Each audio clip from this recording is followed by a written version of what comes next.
NTA UGC net 2021 mission JRF. आगे बढ़ें उससे पहले आप सभी का स्वागत है मेरे चैनल पर, जिसका नाम है tutorials by Shweta. I am Shweta and मैंने मेरा जेआरएफ कॉमर्स में क्वालिफाई किया है। चैनल की बात करें तो ये चैनल स्पेशली उनके लिए है जो नेट जेआरएफ के लिए प्रिपेयर कर रहे हैं। मैं कंप्लीट वीडियो लेक्चर्स प्रोवाइड करने वाली हूँ for paper 1 as well as for paper 2 commerce on regular basis. So this channel is not only for commerce aspirants. यहाँ पर वो सभी लोग जुड़ सकते हैं जो नेट जेआरएफ के लिए प्रिपेयर कर रहे हैं, बेशक वो किसी भी स्ट्रीम से हों। यहाँ पर हम बिल्कुल बेसिक से शुरू करेंगे, बेसिक से एडवांस तक चलेंगे, हर एक कॉन्सेप्ट को अच्छे से क्लियर करेंगे और हर एक यूनिट पूरी होने के बाद मॉक टेस्ट भी लगाएंगे ताकि आपकी प्रिपरेशन और अच्छी हो सके और आपको आइडिया लग सके कि एग्ज़ाम में किस टाइप के क्वेश्चंस पूछे जाते हैं। अब किसी भी एग्ज़ाम के लिए हम प्रिपेयर कर रहे हैं तो ज़रूरी है कि हमें उस एग्ज़ाम के पैटर्न के बारे में पता हो। तो बात कर लेते हैं एग्ज़ाम के पैटर्न की। तो इसमें 2 पेपर होते हैं, पेपर 1 एंड पेपर 2। पेपर 1 जो कि कॉमन होता है सभी के लिए, बेशक आप किसी भी स्ट्रीम से हो, पेपर 1 का सिलेबस कॉमन ही है। यहाँ पर टोटल 50 क्वेश्चंस होते हैं, 2 मार्क्स ईच। तो पेपर 1 हो गया 100 मार्क्स का। पेपर 2 की बात करें तो पेपर 2 आपका स्ट्रीम वाइज होता है। आप जिस भी स्ट्रीम से हो आप उसका एग्ज़ाम दे सकते हो। जैसे मैं कॉमर्स से हूँ तो मैंने कॉमर्स का दिया। इसमें टोटल 100 क्वेश्चंस होते हैं, 2 मार्क्स ईच, तो हो गया 200 मार्क्स का। अगर हम कंप्लीट एग्ज़ाम की बात करें तो ये 300 मार्क्स का होता है। ये बात तो हो गई मार्क्स की। अब आते हैं एग्ज़ाम टाइम पे। पहले क्या था कि पहले टाइम को उन्होंने डिवाइड कर रखा था कि पेपर 1 के लिए हमें 1 आवर मिलते थे एंड पेपर 2 के लिए हमें 2 आवर्स मिलते थे। मतलब 1 आवर एंड 2 आवर का मतलब ये है कि पेपर 1 के लिए बेशक हमारा एग्ज़ाम हाफ एन आवर में क्यों नहीं हो गया, हमें 1 आवर कंप्लीट होने तक वेट करना पड़ता था। जब तक 1 आवर कंप्लीट नहीं हो जाता हम पेपर 2 स्टार्ट नहीं कर सकते थे। बट अब ऐसा नहीं है। अब एनटी ने हमें कंप्लीट टाइम दे रखा है 3 आवर्स।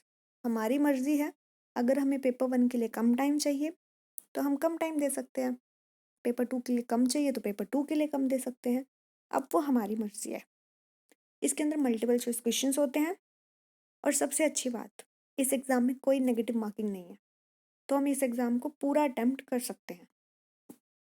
अब अगर सिलेबस की बात करें तो पेपर 1 एंड पेपर 2 दोनों में ही 10-10 यूनिट्स होती हैं। पहले पेपर 1 की बात कर लेते हैं। तो teaching aptitude, research aptitude, comprehension, communication, mathematical reasoning and aptitude, logical reasoning, data interpretation, ICT, people development and environment and higher education system. ये एक बेसिक पेपर है, जस्ट ये चेक करने के लिए कि क्या आपको सिर्फ अपने ही स्ट्रीम की नॉलेज है या बेसिक नॉलेज भी है। ओके, तो ये लोकल लैंग्वेज अगर मैं बोलूँ तो पेपर 1 वो पेपर है जो आपका जेआरएफ भी दिला सकता है और यही पेपर है जो आपका नेट भी लटका सकता है। तो इस एग्ज़ाम को बिल्कुल भी लाइटली नहीं ले सकते। ये बात मैं इसलिए बोल रही हूँ क्योंकि बहुत सारे स्टूडेंट्स को लगता है कि पेपर 1 तो बेसिक पेपर है, ठीक है वहाँ जाके देख लेंगे, नहीं तो थोड़े दिन पहले देख लेंगे तो हो जाएगा। बट नो, पेपर 1 को बिल्कुल भी लाइटली नहीं ले सकते, ये अच्छे से ही करना पड़ेगा। क्योंकि पेपर 2 तो वो है जो हम +1 से लेकर एमकॉम लेवल तक हमने कहीं ना कहीं पढ़ा हुआ है।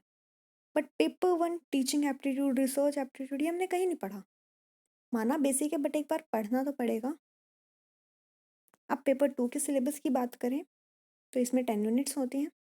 Business environment and international business, accounting and auditing, business economics, business finance, business statistics and research methods, business management and HRM, banking and financial institutions, marketing management, legal aspects of business and income tax and corporate tax planning. जैसे मैंने बताया कि paper 2 का syllabus वो है जो हमने कहीं ना कहीं +1 से एमकॉम लेवल तक पढ़ रखा है। बट हम उस टाइम पे डीप में नहीं पढ़ते। इस एग्ज़ाम के लिए हमें डीप नॉलेज चाहिए, कॉन्सेप्ट्स की क्लैरिटी चाहिए। बिना कॉन्सेप्ट क्लैरिटी के एग्ज़ाम क्रैक करना मुश्किल ही नहीं नामुमकिन है।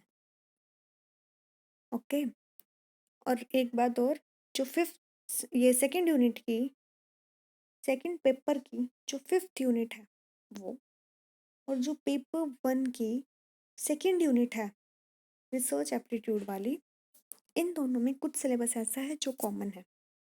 तो अगर एक जगह अच्छे से कर लोगे तो दूसरी जगह दिक्कत नहीं आएगी।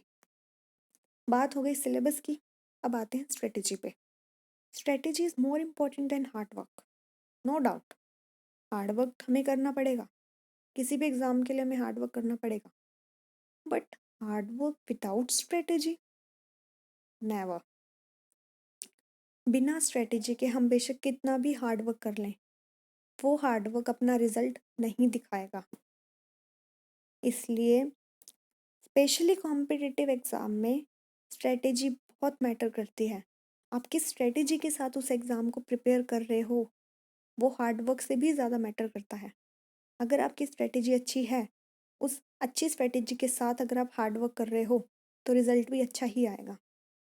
बट डोंट वरी, हम यहाँ पर कंप्लीट स्ट्रेटेजी के साथ, एक प्रॉपर स्ट्रेटेजी के साथ ही तैयारी करने वाले हैं।